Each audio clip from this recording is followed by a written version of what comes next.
Bon début de soirée à tous. Une soirée qui commence en grand. Tout de suite, on retrouve Isabelle. Isabelle, vous avez avec vous la grande dame québécoise de la chanson. Je vous laisse. Oui, j'ai avec moi la chance, j'ai la chance d'avoir Céline Dion avec moi. Premièrement, comment allez-vous? Ça va super bien. Très contente d'être ici à Montréal. Je peux voir ma mère, je peux voir un petit peu ma famille. Alors ici pour des bonnes causes, surtout en plus. Donc, mais c'est ça, vous êtes en vacances. Court voyage, malheureusement. Court voyage toujours. de 10 jours. Vous avez fait l'été indien et ce soir, c'est à la Maison symphonique pour l'hôpital de Sainte-Justine. Oui. Vous devez être sollicité de toutes parts pour faire des événements comme ça. Pourquoi Sainte-Justine?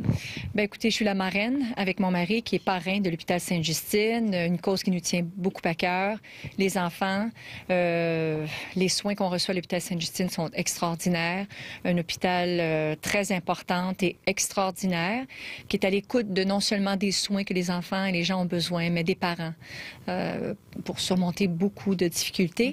Et c'est sûr que j'ai un lien tout particulier avec l'hôpital Sainte-Justine parce que nous avons perdu un membre de notre famille, ma nièce Karine, qui est décédée, qui a subi tant de soins et a été portée avec tant d'amour. Alors, c'est ce qui fait la différence, je pense, entre plusieurs hôpitaux. Oui. Les soins sont souvent là, mais l'amour des gens que les gens donnent aux patients, souvent c'est la clé d'un succès ou la clé de quelque chose qui va nous aider à surmonter quelque chose qui est inaccessible finalement.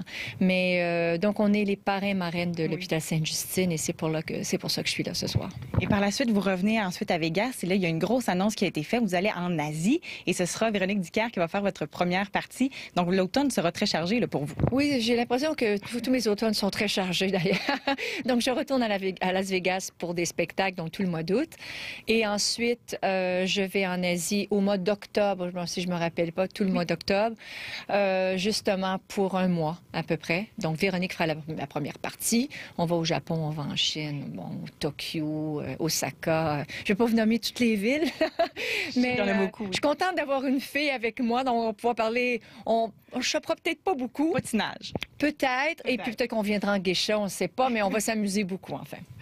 On l'a dit, bon, Vegas, Asie, vous avez changé de gérance, promotion, Sainte-Justine, vous avez 3 enfants qui est un emploi en soi. Comment vous faites pour concilier tout ça?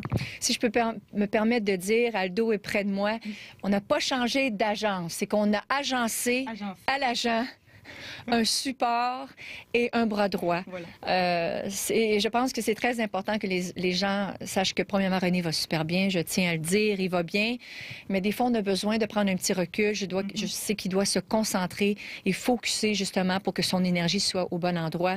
On est tous là pour l'encourager, mais j'apprécie énormément le grand tête d'Aldo qui est là justement pour s'assurer que tout se passe bien et que la tournée asiatique se passe bien aussi, que les spectacles continuent à Las Vegas, que Véronique soit contente. Oui. Que tout se passe bien et puis c'est formidable de la voir et pour René, c'est super réconfortant. Mais avez-vous un peu de temps pour prendre du temps pour vous dans tout ça? À travers tout ce que je fais, on dit non plus souvent que oui. Donc, c'est ce qui me donne le temps, justement, de faire... tu sais, moi, je vis avec mes enfants. Donc, si je vis à Montréal, je viens uniquement que 10 jours, mais je suis avec ma famille. Quand je vais à Las Vegas, j'essaie toujours de ramener ma mère un peu avec moi.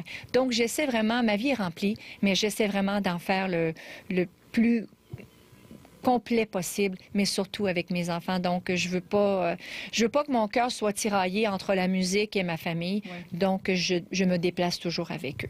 Vous faites ça depuis 30 ans. On n'a pas l'impression que vous avez eu un espèce de creux dans votre carrière. Ça a toujours bien été.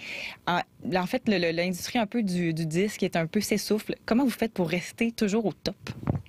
Ben, disons qu'il y a différentes façons d'être au top. Là. C'est sûr que le niveau dans l'industrie, bon, tout a changé. Hein, les gens, on vendait 30 millions d'albums, on en vend maintenant 8. C'est difficile d'en vendre 1 million. C'est difficile d'en vendre un disque. Là. Donc, c'est sûr qu'au niveau de l'industrie, la musique a beaucoup évolué à cause, je dirais pas à cause, mais bon, grâce ou à cause de la technologie. Tout ça avance, donc effectivement, les choses changent.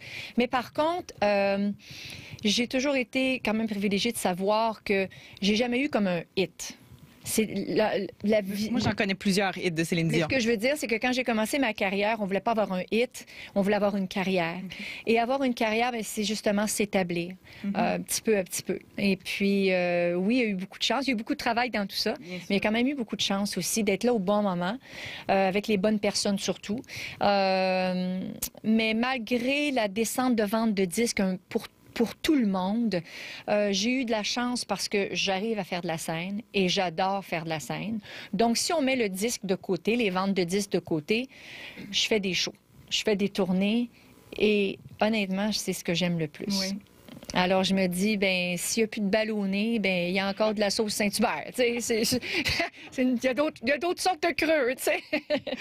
Et dites-moi, vous en avez dit un mot, mais René, son état de santé, parlez-moi-en un peu plus. Est-ce qu'il va très bien? Il va super bien. Il va super bien parce que il y a la force, il y a les gens autour de lui, il y a les amis, il y a la famille, il y a ses enfants.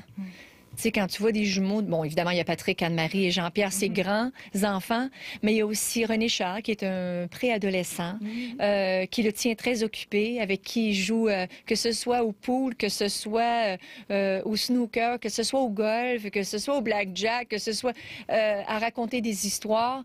Donc, c'est un préadolescent, puis il y a des jumeaux à la maison. Donc la vie...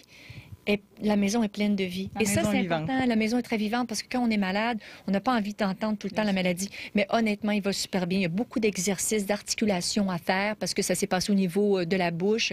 Mais il va bien. Mais il va bien. Céline Dion, merci énormément. Bon spectacle ce soir. C'est super gentil. Merci beaucoup. Ça va être émouvant, en tout cas, de voir tous ces petits-enfants. On est plus de 300 quelques sur scène, donc ça va être extraordinaire. Un beau spectacle. Merci. Bonsoir.